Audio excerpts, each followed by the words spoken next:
I think it's a lot of us that have to go through that challenge where you just, when you sit down and you think about all the stuff you've done, the skills that you've done in the past, you say, oh my gosh, this is fantastic. This is overwhelming. But we challenge ourselves sometimes with just saying it out loud. And I Yeah. can just say personally, even just for myself, someone said, yeah, so what do you want to do? And what do you want to do this? And I was like going through this thing in my head about all the stuff that I do and I've done in the past, like this similar list to what you said. And I was like, man, I just got to get out of my own way and make sure that people know what that is. So I want to make sure we answer your next question because I know you got one coming up, and we probably sparked a bunch in your head with what we shared so far. So what's your next thing to think about when you think about your own business and you think about beast mode and Nas and what do you want to see happen? What's like the next pressing challenge that you have in your life? I guess for beast mode, where do I want to see beast mode? Well, right now as a production company, I would definitely like to see it set up more. Well, my overall long term goal is to one day own a studio. Um, that's a dream that I have, and to own a studio on a block where everything that we need to make films is there. Like, there's somebody who has a costume designer right next door, and catering is on the other side to the left of me, and across the street there's someone over there who deals with I don't know cameras and rents out camera equipment, and just everything that we need is on this block to make films. But anyway, It's not a I would dream. love to see Yeah. beast mode to the next level. Whereas, and I want to look into a 501c3 as well. So that's one thing I want to do. I know we have a different name, but I want it to be connected to filmmaking, where people can donate and write off their taxes, and it can help the community and also help out young adults, young teenagers who really don't know what they want to do. I want to give them a chance to come into the studio and learn filmmaking and see if it's something that you love. Because I didn't have that in my neighborhood when I was growing up. I didn't know that I would love filmmaking, that I love writing, that I love producing, that I love the whole act of creating so much because I wasn't exposed to that. So I would like to give a lot, especially in the inner city, kids a chance to get exposed to that. I know I'm all over with the question. No, no, no. And you So know, I they guess my question is, because it's just Beast Mode Entertainment. That's my company. People may say, "Hey, Nas, this is the money I have to make a film." They give me the money. I hire the staff. We make the film. I pay them from the company, and that's where it's at. But I would like to have things just set up a little bit better. Like I said, where it can grow to even more. So I guess I'm saying, like, I want to have a 501c3 where I'm helping out in the city kids with it, but I would also like to have a studio. So just take the company and branch it out to other. It's beast mode, but I want to do more with beast mode to got you. help serve the community and serve other filmmakers. Got you. I tell you, And every also, I have another question too. I also want to make good investments because I don't know that part either. I want to make good investments that's going to help generate. So the money that we make with beast mode, I want to be able to double and quadruple that money. Gotcha. So philosophically, everything is created twice. And so by you saying it out loud, that means it's a real goal. It's not a dream.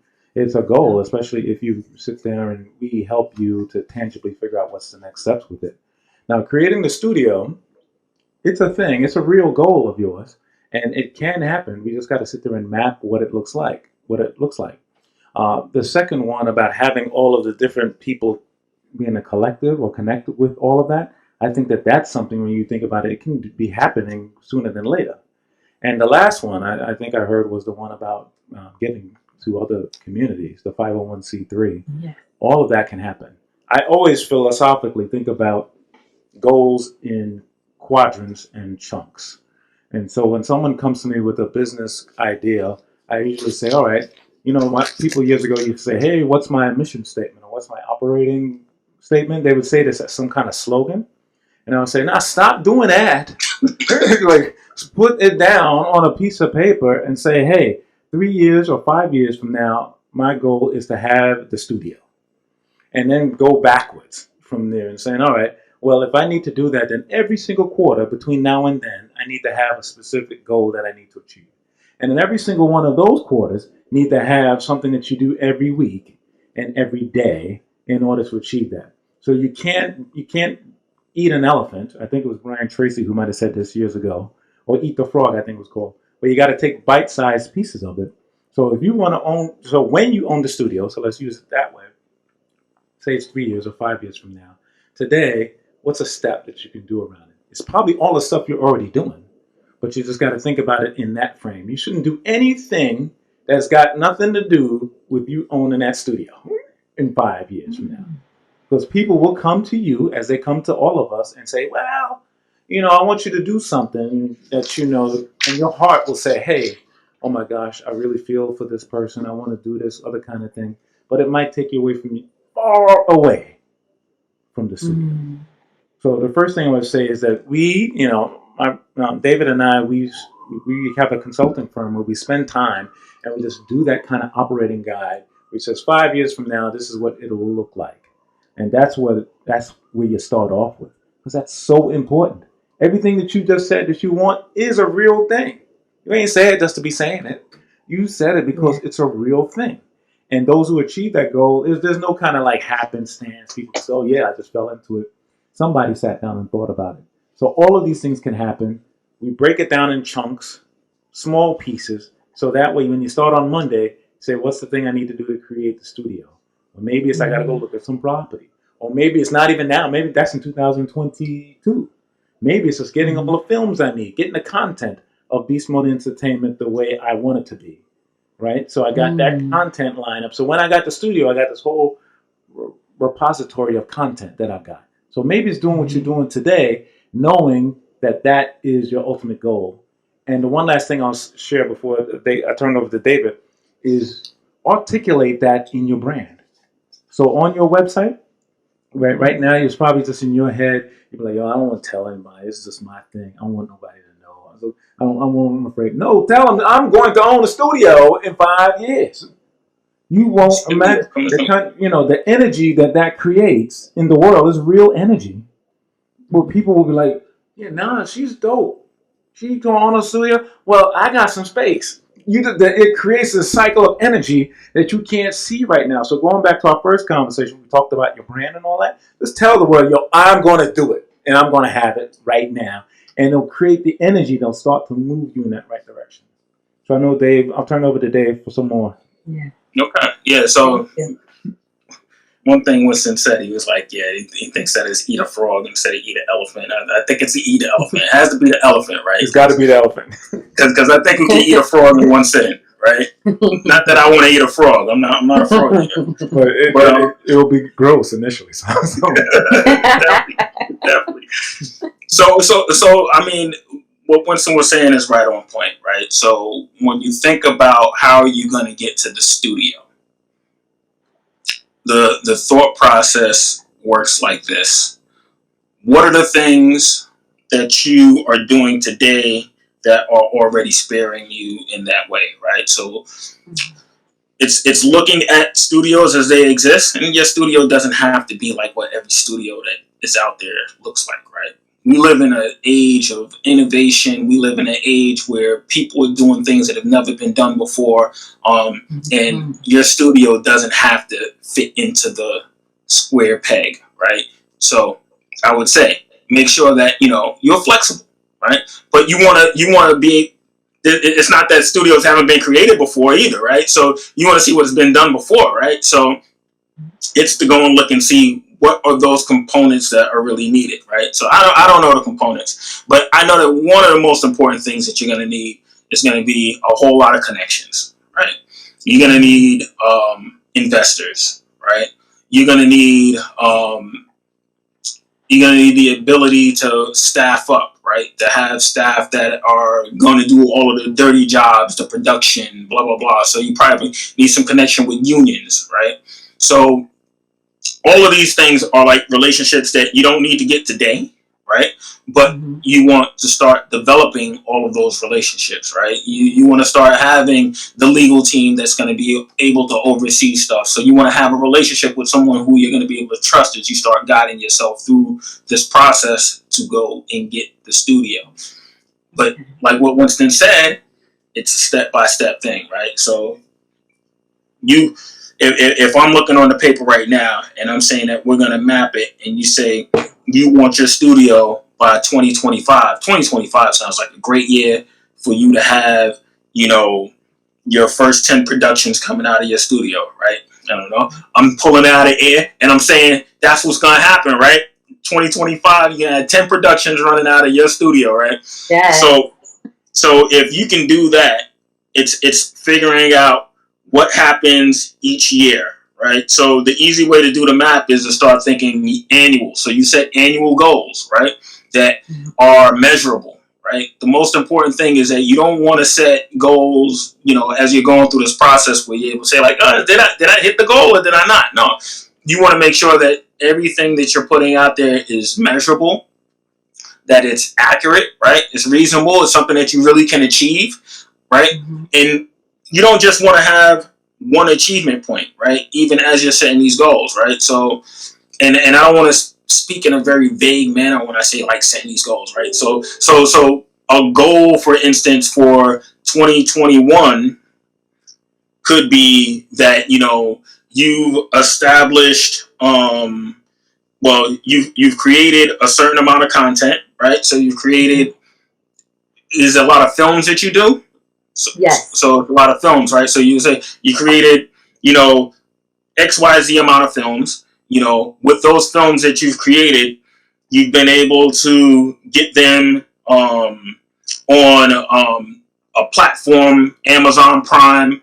They seem to do like a lot of independent stuff, right? So you've been able to move them, get them onto a platform so that they're able to be seen by the public on a regular basis, right? You've made a connection with,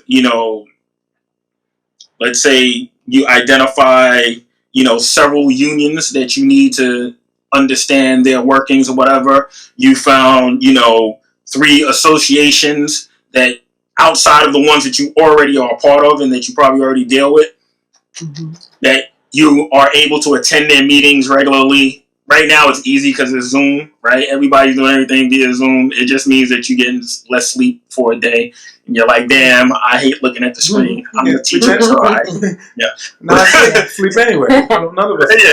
Yeah, exactly. So you want to set goals like that, right? So you line them up, and at the end of the year, you say, okay, did I hit these goals? And then you want to look at those goals, and then you want to say, what did I get from achieving those goals, right? And then you want to say, all right, how do they affect what I plan to do for next year, for 2022? Because all of your goals for the 5 years is already mapped out. But everything is always flexible. It's always moving, right? It's just like, as you get that business plan mapped out, right? It's a living document. You create it, and it lives just like how me and Winston live. We always going to change, right? And, these are kind of like the basics to how you end up with the studio. Now, what Winston said about the 501c3, that's something that you could just embed in your work today, right? Okay. That's something, I had a buddy that he used to shoot for HBO and Showtime, and out here in Brooklyn, he used to teach children how to shoot. He had a storefront out here, and he was teaching them how to shoot. And when I talk to him even this day, he's in St. Thomas, and all he does is he's like a yoga instructor now. And well, he would kill me if you heard me say yoga instructor. He's not just yoga; he does like this full fitness workout thing. I mean, he's an amazing guy. But he still thinks back to those days when he's like, I touched the souls of so many children that were just gonna do what with their lives, right? Just because I had this skill and I had this ability and I had this camera and I could teach, right? So, don't wait for tomorrow to say you're going to do 501c3 activities. Winston, we can have you set up with that, sooner than later, right? Now, something important that you said was good investments, right? Yes. Now, when we think about investments, there's a lot of different ways to look at it, right? So everybody sees the market's been hot lately, so everybody's like, oh, stock market is the way to go, right? But when you're a business, right, and Nas Panky is a business, you're making a good investment every time you're investing in Nas Panky, right? Wow. So the investment that you want to be concerned with is you and your business, right? So what are you doing to grow?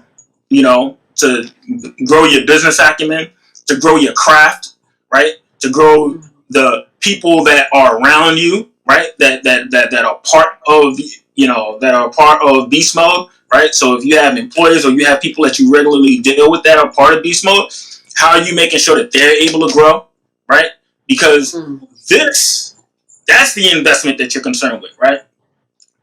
That investment will pay dividends time and time and time over again. Don't let the noise of the market concern you, because what you want to be is a company that can say one day you're going public, right? That you can think about, hey, maybe I want to go public and I want to go on the market, right? That's right. That's your goal, right? That's right. Yes. I would say that, David, thank you for that. I think that was really phenomenal. Thank you. Yes. Yes, phenomenal. And so, thank you.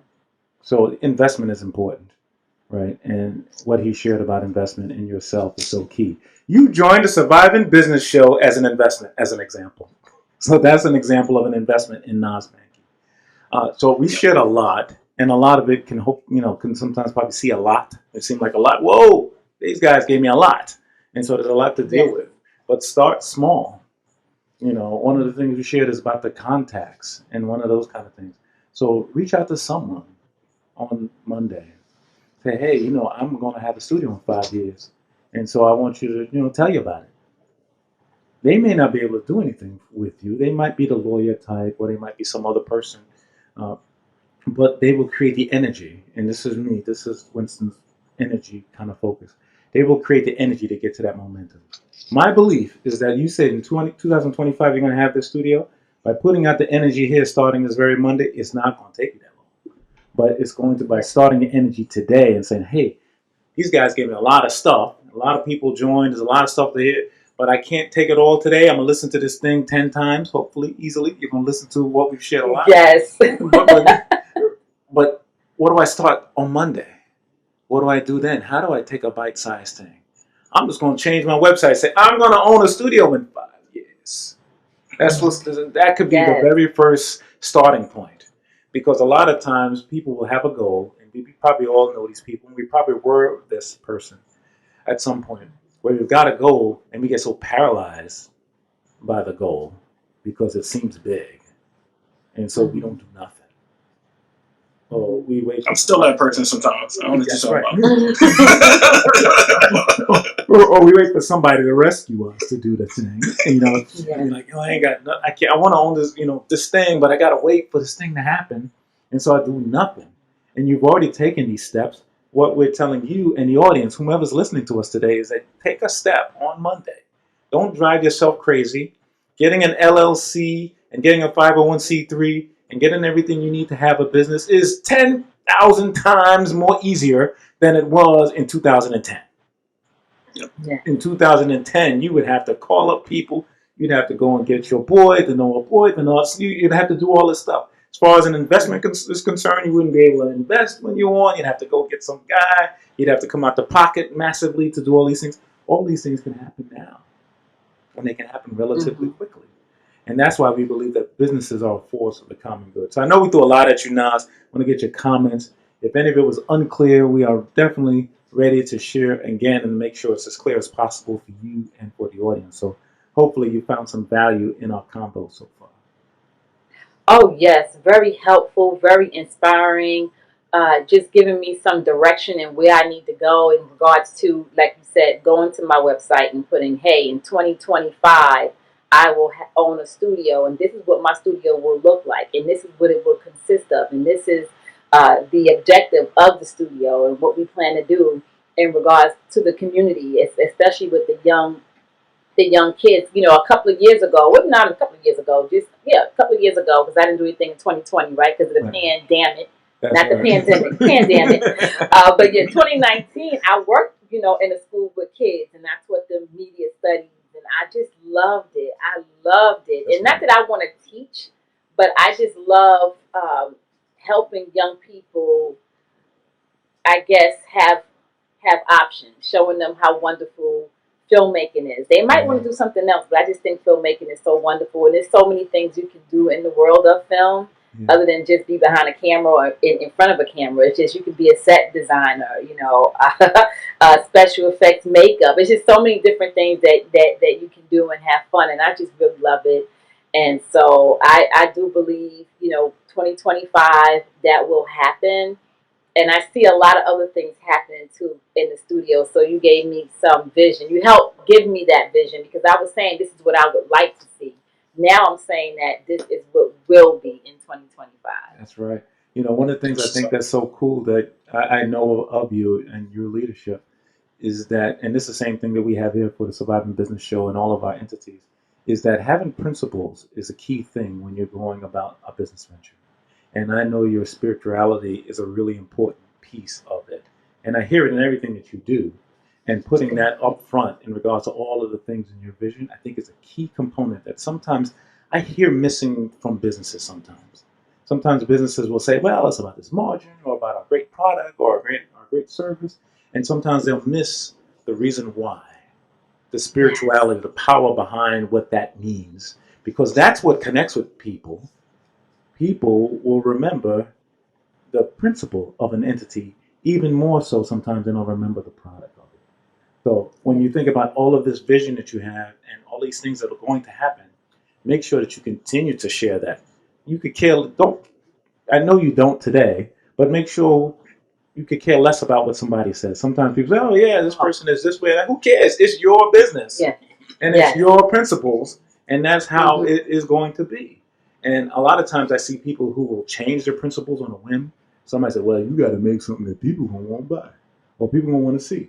But people want to get with people, authentic people. They want to know what that is sometimes more than they just want. Because if you capitulate who you are to make something that's a product for other people, it ain't going to be Nas. The whole thing we talked about, Nas, Panky's branding, is going to be somebody else's thing. So don't compromise that throughout your business path. That's a key.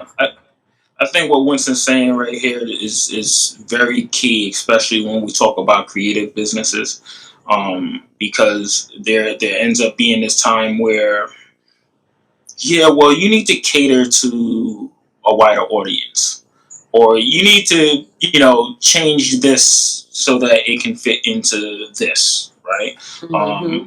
For years, I worked in banking, and I worked at some of the largest banks on Wall Street, and it would hurt me sometimes that they would be like, well, we need to get rid of some of our small clients because we're not making enough money off of them, right? We need to focus on the big guys because that's what drives our revenue, right? And I'm like, but what about when those small guys become big guys and you have them from the jump and all of a sudden they become huge, right? Right, they're gonna remember.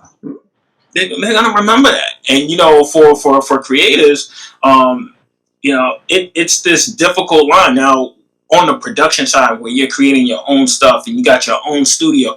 The beauty in that is that you can control that, right? You have greater control over that, right? You're not just an artist that's out there that's like, okay, I rap, and now my rap. And I used to like to rap about conscious stuff, but in order for me to make it, I got to become a gangster rapper, and then I got to try and put one or two things of knowledge in here to make sure that people understand that I'm not really just gangster. And then years later, you breaking down all your gangster raps on what you really meant, but no one got that. Instead, people out there selling drugs because of what you said. We all know those rappers, and they didn't go far, or they went far. That was the end of it when they changed their principle. Yeah. So yeah. Staying key to who you are. I think that's great. And that's embedded in your model, right? So I think when you talk about having a 501c3, right, and you're going to be teaching the youth the business, right? You're thinking about, not just the business, but you're thinking about the legacy, right? And legacy of institutions, and not to be putting extra weight on your back, right? But it is the legacy, right? It's the legacy that you walk with, that we carry, all as people of color that live in this country. We know it, and I'm just excited to see what's going to be happening in 2025. But what else do you have for us? You have any other things that are burning you? Well, I guess investments too. I know we talked about, like you said, investing in myself is, so you answered that question, is part of the branding and the investment in the company. I Mm-hmm. guess for me, because I never learned financing and start, and I know it's never too late to start learning now. That's where I'm at now. I Mm-hmm. want to start to learn now Mm-hmm. where to go with things, because I do believe that I have content now that studios would not now I've had it, but now willing to share my content with studios, larger studios and networks to get more funding for more projects. Mm-hmm. And I want to make the proper investments. I want to make the proper choices. I see so many people, they have opportunities. They don't know what to do with the opportunity, what to do with the money, and it's here today and gone tomorrow. And I don't want that. Like you said, David, I want to leave a legacy, not just for the business beast mode, but for my family as Yeah, of well. course. I So think one of the things I hear a lot, and I have some insight into our creative world, is that there is a resistance to figuring out how to take the great content you have today and making sure that you monetize it some kind of way. Because well, the studio won't accept it because of this, or the studio won't accept it because of that. That is a fallacy. We don't have to go as we can go as close as Insecure to see that that's a yeah, fallacy. Where that was a YouTube video that turned out to be a phenomenal HBO show. And that's the thing right there. So when you think about how do you start today on this, Nas, and how do you take what your great content is today, and this is something we can obviously help you with, is how do you make sure that people understand it today and how do they help contribute to it?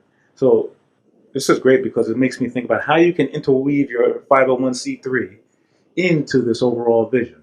You create your 501c3, you're getting donations because you're getting donations to create more content that are based on your spirituality and your overall vision of what the future is going to look like. So you're doing that all linking together, right? So people will donate to it because they want to see more of this kind of great content. As opposed to waiting for some studio, and they may be like Amazon, may say, yo, Nas, this is dope. We need more things on Prime. We ready. We ready to go. yes, But they will be even more ready to go if they know that you got a thought about, hey, I'm going to take what I got today and make it happen. I use like make it happen. a weird analogy of 30, 40 years ago when people were selling these CDs out of the back of their trunk. But it's sort of like that in a way. It was like, yo, I got stuff. Why am I waiting for the record company to tell me now they're going to put me on? I'm putting Yeah. myself.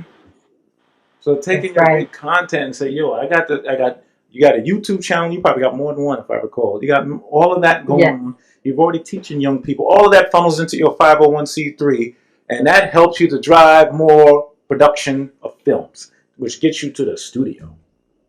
All of that happens that way. Yep. You follow that? Yes.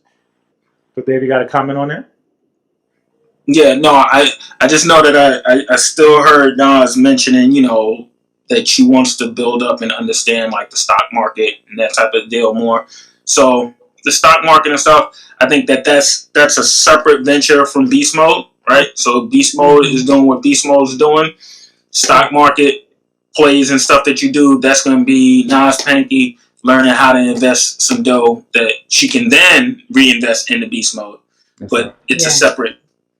The two animals are different, right? So Yeah, I think philosophically it makes a lot of sense. It just does, because I believe the same thing that you do, that investing in entertainment companies specifically, we all need investment in entertainment companies. There's these things called ETFs, which are like combined of a bunch of companies, that today there are for entertainment companies. yeah, My opinion about this is like, man, we need an ETF for all of us independent people who are out there doing something. Not necessarily an ETF per se on the market, but an ETF where we collect our funds and we help other people get their stuff done. That's what I mean. Where we got a combined pool. And the challenge with that, and this is our personal challenge, is that we've always got our ego in place. Like, yo, I gotta go first or I gotta go second. And so we gotta work together on that. And having the principles that we talked about earlier, having that, hey, all of this stuff is spiritually based, helps us to overcome that kind of stuff. So it's a lot, Nas. This is phenomenal. I've loved every single moment of it, and I want I to make do sure that you don't too. walk away like, "Hey, these guys are great, and there's a lot going on, but I didn't get a chance to ask this or that." So I want to make sure that you get a chance to ask us anything, even if the stuff that we said. If we said it too fast, because we can say it too fast because you're from the Bronx, we from New York. We can speak a million miles. We can speak a million miles a minute, and we all know what we're talking Yes, about. yes, I talk fast anyway. That's That's true. right. But is there Yeah, anything? Go ahead. I feel like you've answered most of my questions, and my biggest thing was which way to go. Should I go Nas Panky, Beast Mode? And like you said, Nas Panky is Beast Mode Entertainment, so that's great. Just to have the right way to